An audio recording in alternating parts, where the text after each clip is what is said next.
वो स्वाभाविक अभिव्यक्तियों का हिस्सा हैं जिन्हें कई बार अति उत्साह में ये समझ में नहीं आता कि कैसे बोला जाता है। उन्हीं दिनों के आसपास दिल्ली विश्वविद्यालय के एक कॉलेज में मैं स्वपन दास गुप्ता के साथ था। वो वही बता रहे थे मेरे साथ बगल में बैठ के। तो मैंने उनसे तब कहा था कि मैं जानना चाहता हूँ कि ये जो गालियाँ हमें दे रहे हैं, जो नहीं बोल पा रहे हैं, अपने आप को एक्सप्रेस नहीं कर पा रहे हैं, ये तो घर में भी एक्सप्रेस नहीं कर पाते होंगे बहुत बातों को, तो क्या अपनी माँ को, अपने पिता को ये गालियाँ देने लगे हैं अचानक से? और ये सब कुछ नहीं बोल पाने की जो कसमसाहट है वो इनके शपथ लेने के बाद शुरू होती है, उसके पहले नहीं शुरू होती है। तो इसको एक तरह से सामान्य बनाया गया ट्रोल को। और ये ट्रोल आए कैसे? बहुत ही अपने आप को इन्होंने शुरू में लेजिटिमाइज किया कि हम आपसे ये पूछ रहे हैं कि ठीक है, आप ये पूछ रहे हैं कि आप $1.72 का हो गया, तब कहाँ थे आप? तब मान लीजिए नेहा दीक्षित स्कूल में होंगी, हम भी स्कूल में होंगे, तो हम कहाँ थे, कहाँ का पता रखें आपको बताने के लिए? नहीं थे कहीं। यही सवाल हम पूछ रहे हैं। क्या किसी सवाल को पूछने से पहले ये होना ज़रूरी है कि आप पहले कहाँ थे? तो ये एक इज इक्वल टू की थ्योरी बनाई गई कि पहले भी होता था, अब भी होता है। अब आप बोल रहे हैं, पहले आप नहीं बोलते थे, पहले हम एंकर ही नहीं थे, पहले आप ही हमको नहीं जानते थे, तो मेरे बोलने लिखने का क्या मतलब था? तो ये एक तमाशा खड़ा किया गया उस एक आदमी को सुरक्षा कवच देने के लिए जो अभी बोल नहीं पा रहा। तो उनको एक पहले प्रोटेक्ट किया गया। तो ऐसे हम लोगों को आइसोलेट करने की एक कोशिश की गई। वो हमला बहुत जोरदार था। 2013 तक इस तरह से चीजें नहीं थी, लेकिन 14 के बाद ये समझ पाना बड़ा मुश्किल था कि अचानक ऐसा क्या हुआ। सब कुछ उनके अनुकूल हुआ है, सत्ता मिली है और बहुमत इतना प्रचंड है कि किसी भी प्रकार का कोई संदेह का खतरा नहीं है। तो ऐसा क्या हो गया है कि अचानक लोग हम जैसे लोगों को गालियां देने लगे हैं और हम बहुत आलोचनात्मक हो जाते हुए भी उनका कुछ बिगाड़ नहीं सकते थे। तो शुरू में कहा गया कि आप एंटी मोदी हैं। तो ये एक धारा बनाई जा रही थी कि हम सब, जिसने एक चुनाव में तत्काल परिस्थितियों को देखते हुए एक राजनीतिक विकल्प को चुना है, अब उस चुनने के बाद हम सबको प्रो मोदी होना है। तो वोटर का, समाज के भीतर वोटर का वो कंस्ट्रक्शन शुरू हुआ प्रो मोदी का। तो वो ये तभी संभव हो सकता था जब 2, 4, 10 लोग एंटी मोदी बताए जाते। तो समझ में ये बात नहीं आती थी कि इसमें एंटी मोदी होना क्या है। कि अगर हम कहें कि आदरणीय प्रधानमंत्री जी, आप बोल नहीं पा रहे हैं कि रुपया $1 के सामने 72 के बराबर कैसे हो गया, उससे ज़्यादा कैसे हो गया, इसमें एंटी मोदी होना क्या है? क्या आप बता सकते हैं इसमें एंटी मोदी होना क्या है?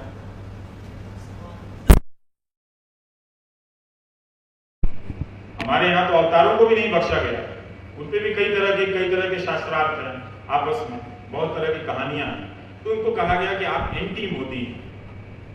फिर धीरे धीरे उसको शुरू किया गया और कहा कि आप एंटी इंडिया हैं।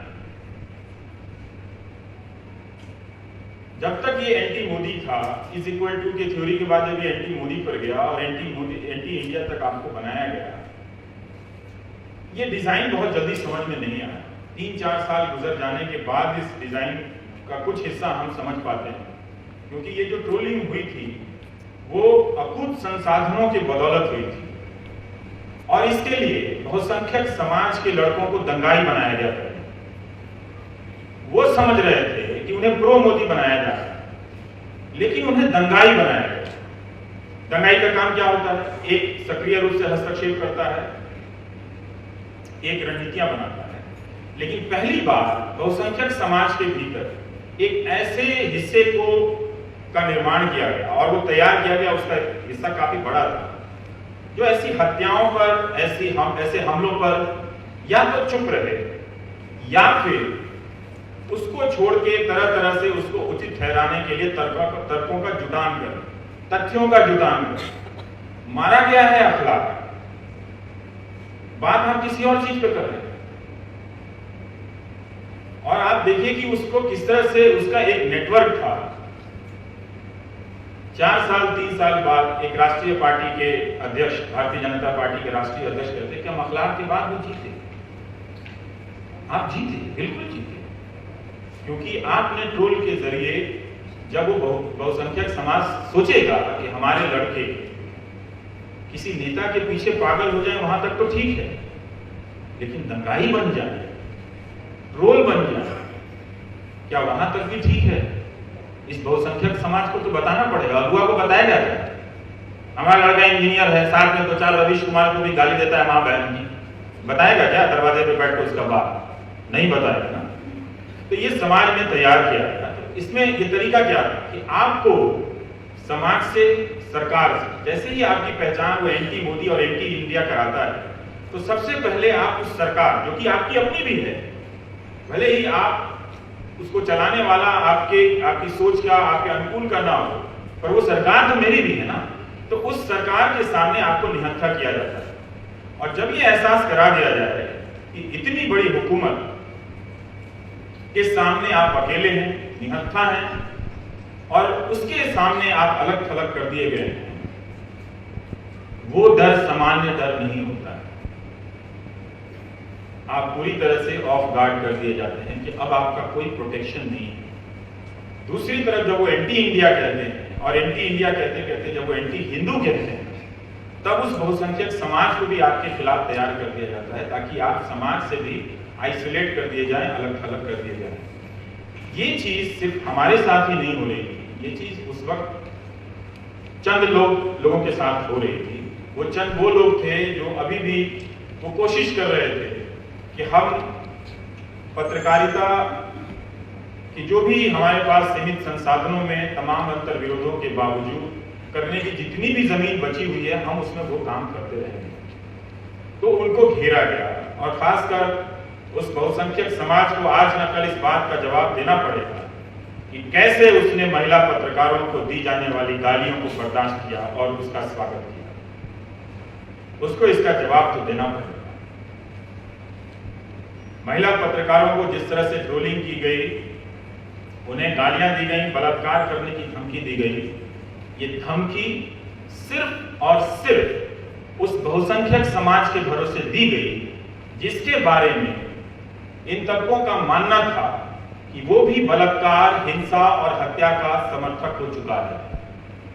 तो वो दरअसल हम 4, 10, 25 लोगों को टारगेट करते हुए उस बहुसंख्यक समाज को हिंसा के प्रति सहमत होने के लिए तैयार कर रहे थे। और इस सहमति में हम तो बचाव करने के लिए खड़े भी हैं, पर गांधी अपना बचाव कैसे करता है? जिनकी हत्या को जस्टिफाई करने के लिए कविताएं लिखी गई, बहुत ही हाई स्किल कविताएं लिखी गई, जिनकी हत्या को जस्टिफाई करने के लिए लोग आपके ही सामने आकर कह रहे हैं कि हम गोडसे जयंती मनाएंगे। मनाओ भाई, अंबानी पर नहीं बोल पाओगे तो गोडसे जयंती ही मनाओगे ना, तो क्या करोगे? मनाओ, क्योंकि आप चुनाव जीत जाते हैं तो आप मनाओ गोडसे जयंती। क्योंकि आप चुनाव जीत जाते हैं तो 2 एंकरों को आप नौकरी से निकलवा दीजिए। क्योंकि आप चुनाव जीत जाते हैं, अखलाक के बावजूद, आप पता नहीं कितनी चीजों के बावजूद चुनाव जीत जाते हैं। कल को आप ये भी कहेंगे कि 100 रुपया पेट्रोल कर दिया, इसके बावजूद हम चुनाव जीते और हमारा विरोध करने वाले एंटी इंडिया थे। आप कुछ भी कह सकते क्योंकि आप चुनाव जीत जाते हैं। जीतने के बाद सिर्फ आप यही नहीं बोल पाते कि वो आदमी उस डील में पार्टनर कैसे हो गया, तो आपको डराया गया। रातों रात ट्विटर पर हजारों हमले किए गए। हम जैसे लोग जो तैयार नहीं थे इस समय के लिए, समाज के लिए, अपना काम साधारण ढंग से ही करते चले आते थे, रातों की नींद उड़ गई। समझ में नहीं आया कि इतनी गालियां क्यों दी जा रही हैं। समझ में ये बात नहीं आ रही थी कि ट्रोल जिसे एक अनजान अनाम सेना के रूप में पेश किया जा रहा था, लेकिन जब हम अपनी सोसाइटियों या क्लब में या कहीं और जा रहे हैं, वहां पे लोग पकड़ के क्यों गाली दे रहे थे? वो क्या नेता के यार थे? उठते बैठते थे जो उसको सब पता था उनको, सही या गलत भी।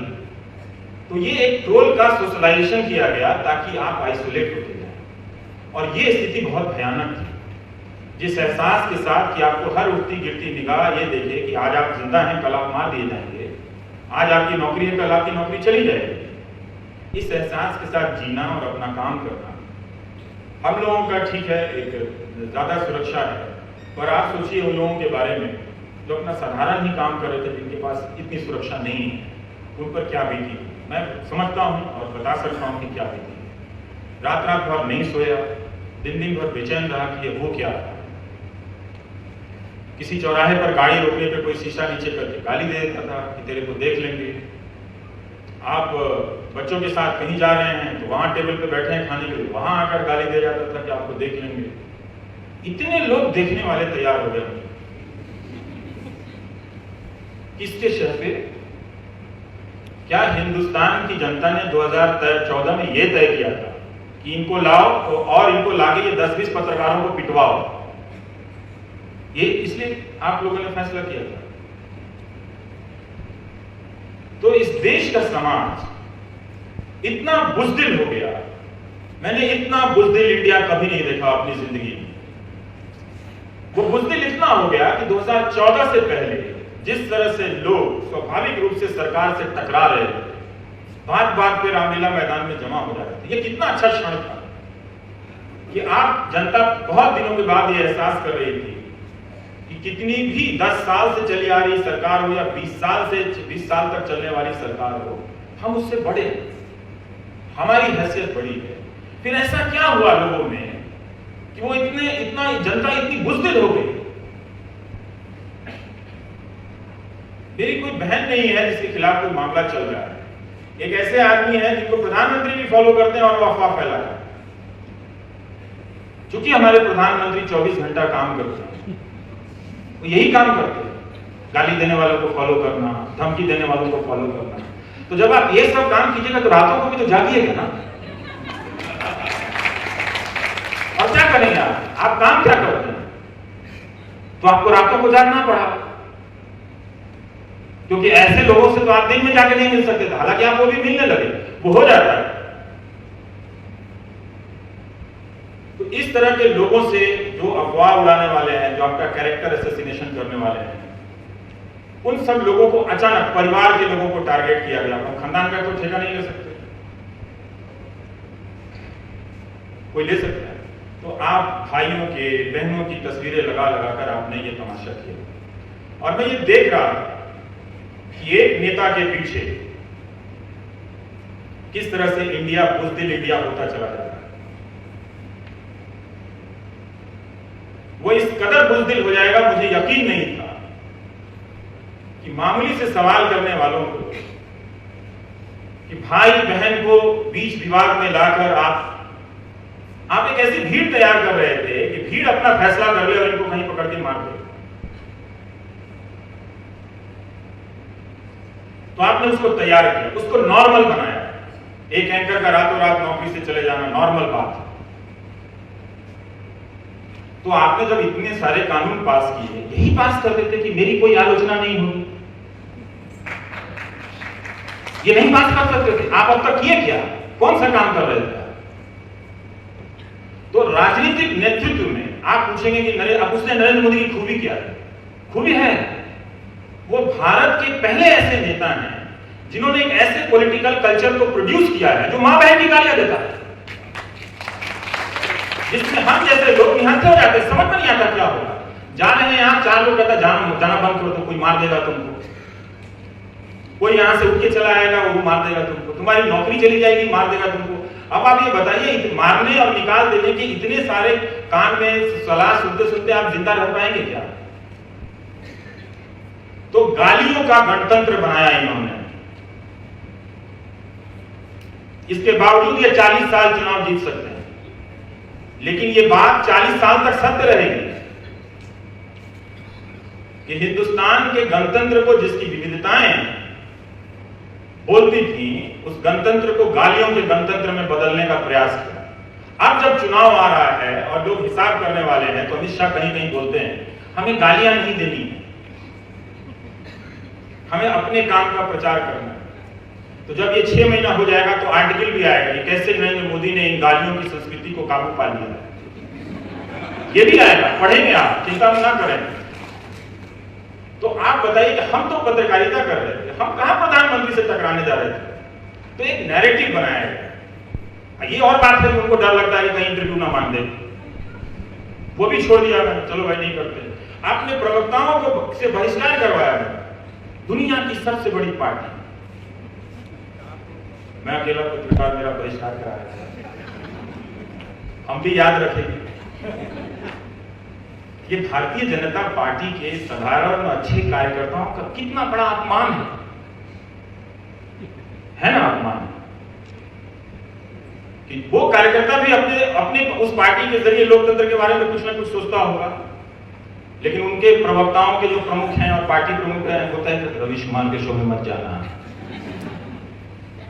आओगे किस मुंह से, जवाब नहीं होगा तो आप गाली देंगे, बहिष्कार कर।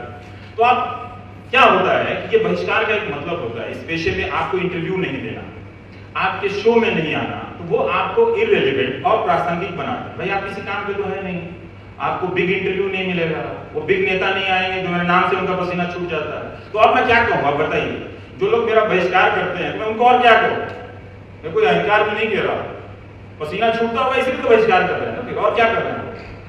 2 साल हो गया, मुझे लगा कि प्रैक्टिस कर रहे हैं, चलो कोई बात नहीं, 1.5 महीने के बाद आ जाए, कितना चलता है, टाइम देना चाहिए। 2 साल गुजर गए, 2 साल में भी वो मेरे शो में आने लायक उनकी प्रैक्टिस पूरी नहीं हुई, जबकि वो दुनिया की सबसे बड़ी पार्टी है और उसने कई जिलों में नए नए मुख्यालय बनाए। तो एक तरह से आपको अलग, और उन नए नए मुख्यालयों की तस्वीरें जाकर देखिए ना, क्यों नहीं देखते, कितना कुछ नया है, सिर्फ बोलना, पूछना, बात करना, यही गुनाह हो गया। तो आपको अकेला कर दिया गया, आपको दोस्तों से अकेला कर दिया गया, आपको अपने सामान्य जिंदगी से अकेला कर दिया गया। ये इतना आसान नहीं था। हम किस्मत वाले लोग हैं जिनको बहुत सारे लोग मिले, सहारा देने वाले, मनोवैज्ञानिक सहारा देने वाले, हौसला देने वाले, लेकिन तब भी परेशानियों से बहुत गुजरे हैं। हम ये कहीं से भी ये धारणा आप तक नहीं पहुंचने देना चाहते कि इससे मेरी नींद हराम नहीं हुई। रात भर नींद नहीं आई, कई दिनों तक नींद नहीं आई, इस तनाव से हम गुजरे। कोई भी पत्रकार जिसको ये लगे कि कल उसकी नौकरी जा सकती है, उसको अच्छा नहीं लगेगा। अब आप सोचिए कि जो बाकी लोग फ्रीलांस कर रहे हैं उनकी तकलीफ कितनी ज्यादा होगी, उन पे केस कर दिया जाए, वीडियो बना के भेज रहे हैं कि आपको काट के मार देंगे, बताइए, फोन कर रहे हैं कि आपको काट के मार देंगे, आपको सुन के कैसा लगेगा।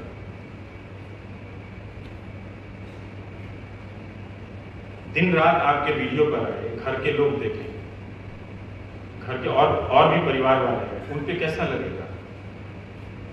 और तब आप सोचिए कि जिनके यहाँ गोलियां चली हैं, जो गोलियों से मारे गए हैं, उन परिवारों को क्या बीतती है। तो हम किसके लिए और किस बात के लिए, किन तर्कों से हिंसा के इस बात को सपोर्ट कर रहे थे। क्या इन सब बातों के बिना आप इतने बुज़दिल हो गए हैं कि उस नेता का सपोर्ट नहीं कर सकते? क्या उस नेता की जरूरत इसी काम के लिए है कि हमको ट्रोल आर्मी चाहिए था हिंदुस्तान में, जो गालियां दे, लोगों को मारे, जो वोट देने के बाद निकले तो 10 लोग लाठियां लेके, डंडे लेके उसके कार के पीछे दौड़ जाएं। ऐसा हम लोगों ने क्या किया? और जब बताने जाइए तो तमाम तरह के पत्रकारिता के अंतर विरोध को खड़ा कर देते हैं। पुलिस के पास जाइए तो पुलिस काम नहीं करती है, जांच नहीं करती है, क्योंकि वो जो सारा नेटवर्क था वो स्वाभाविक नेटवर्क नहीं था, लोगों को बनाया हुआ नेटवर्क था, उनको पावरफुल लोग प्रोटेक्ट कर रहे थे। उनमें से बहुत सारे लोग प्रधानमंत्री को फॉलो करते हैं, प्रधानमंत्री उनको फॉलो करते हैं। इस समाज में, तो इस समाज को उसकी आंख में आंख मिला के बताना तो पड़ेगा ना कि 5 साल में तुम्हारी ये हालत हो गई कि देश का प्रधानमंत्री इतनी हिम्मत कर लेता है कि वो गाली देने वालों, झूठ का प्रोपेगेंडा करने वालों को फॉलो करता है। क्या आपको इसी के लिए मजबूत नेता चाहिए था? बहुत सारे गली मोहल्ले में ऐसे मजबूत नेता घूम रहे हैं, उन्हीं को बना देते हैं। अगर इसी के लिए मजबूत नेता चाहिए था, ये हुआ क्या? 24 घंटे उस हिंदू मुस्लिम नैरेटिव से, इसमें मीडिया का भी इस्तेमाल हुआ, न्यूज चैनलों का। जो एंकर 2011-12 के साल में आंदोलनों में, उससे पहले वो भूत प्रेत पिशाच दिखा रहे थे, स्वर्ग की सीढ़ी खोज रहे थे, और 21 दिसंबर 2011 या 12 में एक तरह से वो अपनी पत्रकारिता को छोड़कर दुनिया खत्म होने की भविष्यवाणी कर रहे थे, वो अचानक अन्ना आंदोलन के एक इंटरव्यू से मिली टीआरपी के बाद वो सक्रिय हो, वो सवाल पूछने लगे, तो अच्छा हुआ अपने आप को रिवाइव किए, लोगों में भी विश्वसनीयता बढ़ी और उसका एक फायदा एक पार्टी को भी हुआ सवाल पूछने से। 2014 से पहले भारतीय जनता पार्टी के सारे नेता आते थे मेरे शो, फोन करते थे, अरे भाई साहब हफ्ते में एक दिन मेरा लगवा देना, क्या बात है, हमको बुलाते रहे। मैं तो अपना गली कुची में घूमने वाला, मैं भी समझ नहीं पाता था कि इनको कैसे डील करूं, इतने बड़े बड़े नेता हैं, आधे मंत्री हैं उनमें से फोन करने वाला, मुझे समझ में नहीं आता था। मैं कहीं निकल गया था, देखता था ये फोन पे इनके नाम बस कर रहे, अरे बुलाए नहीं, 15 दिन हो गया है, बुला ले बोल, तुम तो हमारे स्टेट के भी हो।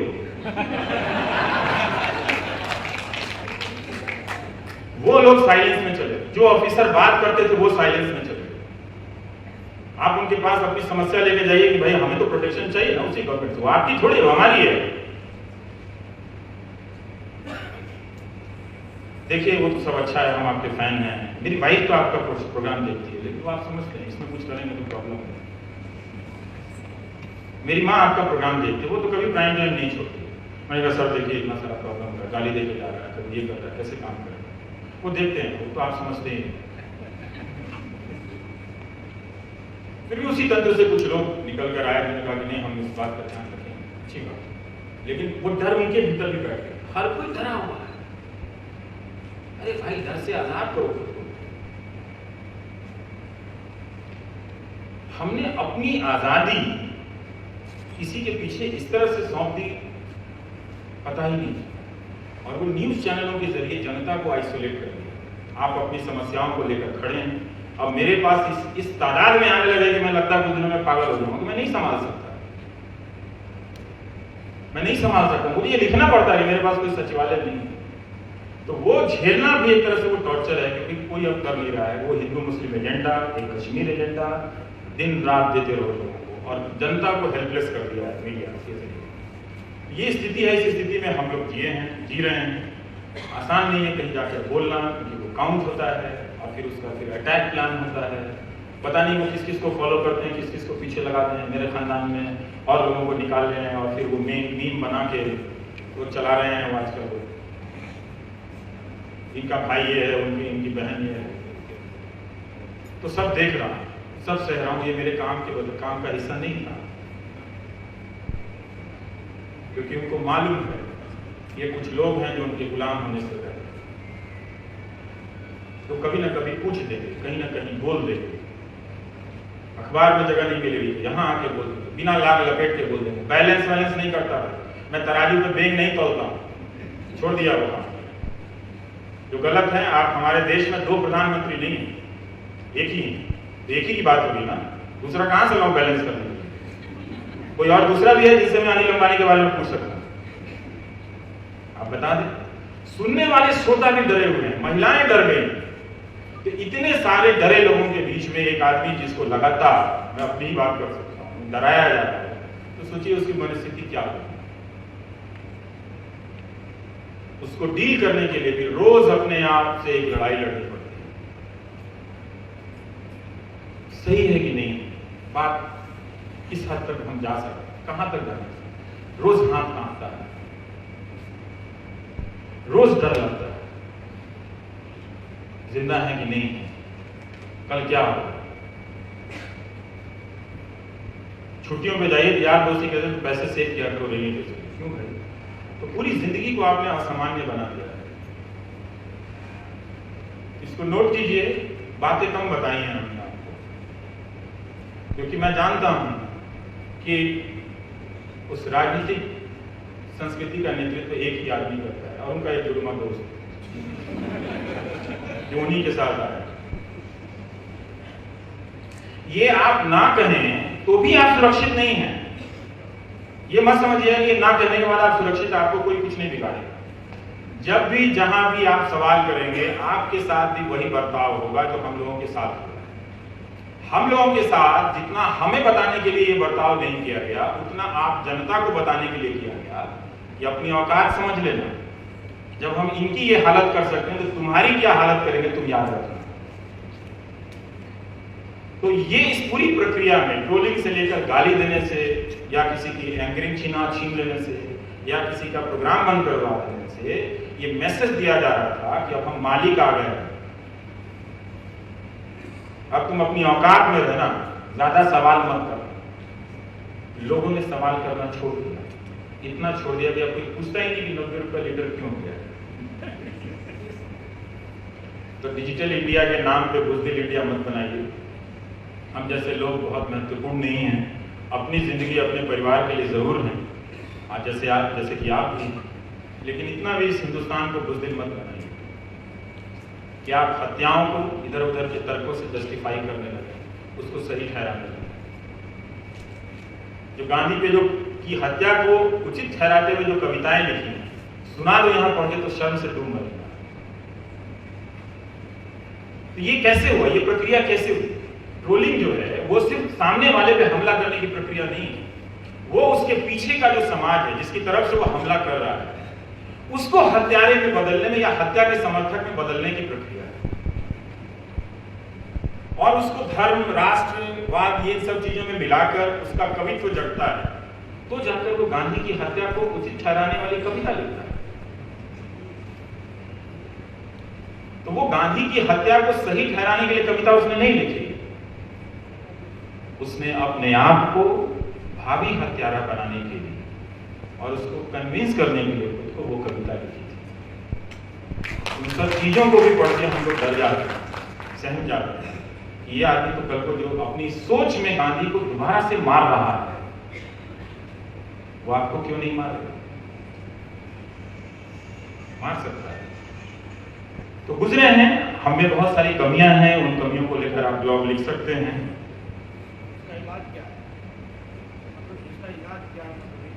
यही जो बोल रहा हूं, यही इलाज। क्योंकि जिस तरह चुप रहते हुए, सहते हुए और किसी की हत्या को सही ठहराते हुए आप हत्यारा बन रहे होते हैं, उसी तरह से उसके खिलाफ बोलते हुए आप अपनी चुप्पी, डर, कमजोरी उससे बाहर आ रहे हो। यही इलाज है। नौकरी चली जाएगी, औकात पे आ जाएगी, वो उनको पता है। तो आज बताना तो पड़ेगा, बताना पड़ेगा। ये जान जाने की बारी, ये हिम्मत कहां से आई? क्या उन्हें बहुसंख्यक समाज के बारे में इतना भरोसा हो गया है कि आप एक नेता के पीछे अपने लड़कों को हत्या करने वाली भीड़ में भेज सकते हैं? मैं अपने प्रोग्राम में कहता हूँ, अखलाक के लिए आपको दर्द नहीं होता है, कोई बात नहीं। उन 50 लोगों के लिए तो दर्द होना चाहिए ना, जो उस भीड़ में मारने गए थे। तो हत्यारा आपके घर में पैदा हो। आप चाहते हैं कि आपके घर में कोई हत्यारा पैदा हो? आपका भाई, चाचा, आपका बाप, आपका बेटा, बेटी। बिल्कुल आपको हमदर्दी नहीं होनी चाहिए। अखलाक के बावजूद उनको भी जीतना चाहिए, आपको भी कुछ नहीं होना चाहिए। लेकिन पहलू खान, अखलाक को मारने वाली जो भीड़ थी, उस भीड़ में कौन थे? 20-50 की भीड़ रही होगी। वो अपने अपने घरों में लौट कर तो आए होंगे ना। वो रातों को जागते हुए, उनका कितना ब्लैकमेल होगा आगे की जिंदगी में कि तुम्हें एक और हत्या करनी है। उनको तो पता है कि वो किसको मार के आए, भले कानून को पता नहीं,